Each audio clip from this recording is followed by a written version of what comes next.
200 থেকে 300 বছর আগের গাছটা দেখতেছেন।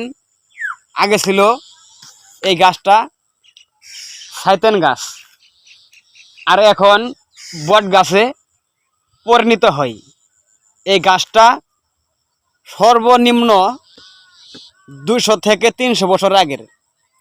আমার দাদারাও বলতে পারে না এই গাছটা কিভাবে হয়েছে এবং এখন পর্যন্ত আছে, আর কোন পরিস্থিতি আছে কেউ এখনো বলতে পারে নাই। আমার দাদাকে জিজ্ঞাসা করছিলাম যে এই গাছটা কোথায় থেকে আসছে এবং কিভাবে হয়েছে। তারা বলছে আগে ছিল শয়তান গাছ, এখন বট গাছে রূপ ধারণ করছে।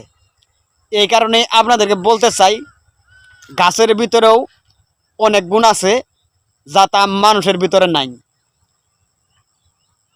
মানুষ বেইমানি করতে পারে কিন্তু গাছ কখনো বেইমানি করে না।